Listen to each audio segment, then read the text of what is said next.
नमस्कार बंधुरा आज के तुम्हारे साथे शेयर करब रान्नार कड़ाई किभाबे झकझके परिष्कार करबे जेकोनो घषा माजा छाड़ा। आमादेर किचेने जतई ननस्टिक थाकुक ना केन तार पाशापाशी कड़ाइओ थाके और एई कड़ाई रान्ना करते करते ठीक पुड़े जाए। और এই পোড়া দাগ কিভাবে পরিষ্কার করব এই ভিডিওতে ওটাই তোমাদের সাথে শেয়ার করব। তার জন্য পুরো ভিডিওটা তোমাদেরকে দেখতে হবে।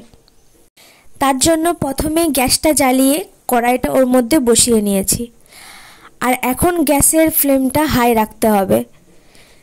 যখন দেখবে গ্যাসের ফ্লেমটা হাই রাখার কারণে কড়াইটা অনেকটাই গরম হয়ে গেছে, দেখতে পাচ্ছ এরকম ধোঁয়া উঠবে, তখনই বুঝে যাবে অনেকটা গরম হয়ে গেছে।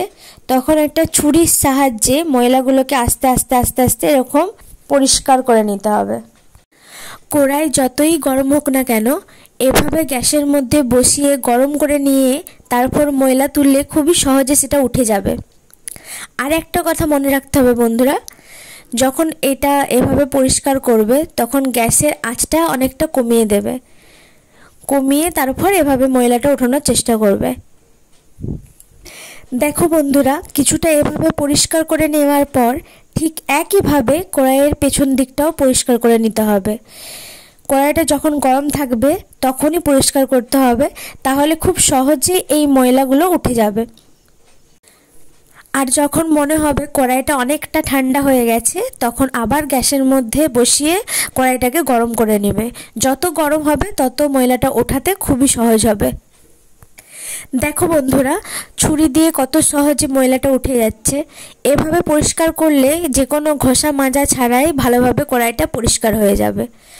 আর কড়াইটা মাঝে মাঝে এরকম গ্যাসের মধ্যে বসিয়ে নেবে আর দেখো পুড়তে পুড়তে অটোমেটিক ময়লাগুলো ছেড়ে যাবে। আর কড়াইয়ের মাঝে যে দাগটা থাকে ওইখানটাতেও ছুরি দিয়ে এরকম ঘষে ঘষে পরিষ্কার করে নিতে হবে।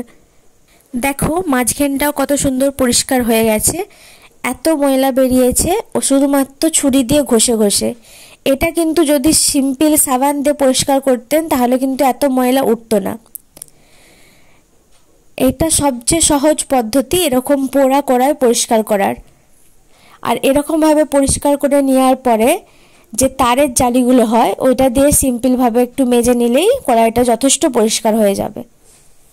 তো দেখো বন্ধুরা, কিভাবে একটা পোড়া কড়াই এত সহজে যে কোনো ঘষা মাজা ছাড়া পরিষ্কার করা গেল।